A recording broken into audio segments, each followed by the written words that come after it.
My name is Antonios Rompos. My family actually is my partner, but we live together. We are married in the United States, and in Greece we have signed the civil union. I met my partner in 1981 at a bar, and we've been together since then. Steve, that's his name, is very honest, and he's a very well-educated person. He's very good-hearted, and he's a teacher. He's been working in Greece since whenever I met him, all these years.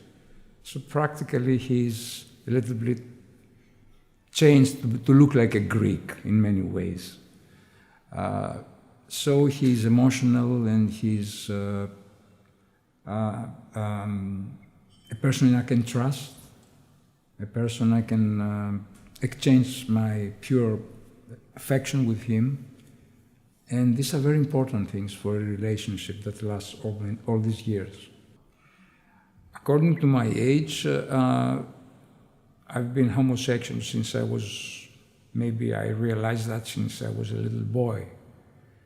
But speaking about the years that I was a teenager or growing up, like in 1970, this decade, it was impossible to come out, at least in the surrounding that I was living. So at that time, like some friends that I had who were homosexuals, who had to pretend, and we also had some kind of girlfriends for a while. At the age of 22, I decided that it was not honest to pretend with the girlfriends, and the girlfriends that was not fair for them. So without telling them the real reason, I just stopped with them, and I started my gay life in private. I was always very shy and with low profile, like my friends. And I didn't tell anybody at the time, except for my brother, who, out of a coincidence, he was also homosexual, so we were good friends. But my parents, I think that when we reached the age of 30, with my brother, I think they must have realized what was going on, because they wouldn't see any girlfriends. They would see some nice people, nice friends we had around. And so we didn't speak open. But I really, really came out when I was about 50 years old. The most beautiful thing is that being a minority, you have a freedom, you have some kind of freedom that you belong to a group of people that they can express themselves. They do not suppress themselves, and they can enjoy their living without prejudice, without being homophobic, without being racist. And this gives you some freedom and some happiness. But I think this is something special. I had a very nice sexual life in my life. I have whatever I wanted. But now, since I'm getting older, everything is more slow, but I'm still happy.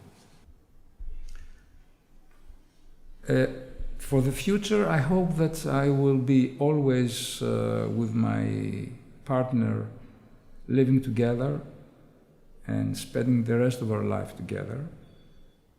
And for the other people, I hope that at some point, I don't know when and how, people will realize that they should respect any difference that people have, and anything that has the right to exist, no matter what. If we talk about my personal life, I was always had the dream of a partner, because that's very important for everybody. This is how you improve yourself, you give an injection of life to yourself.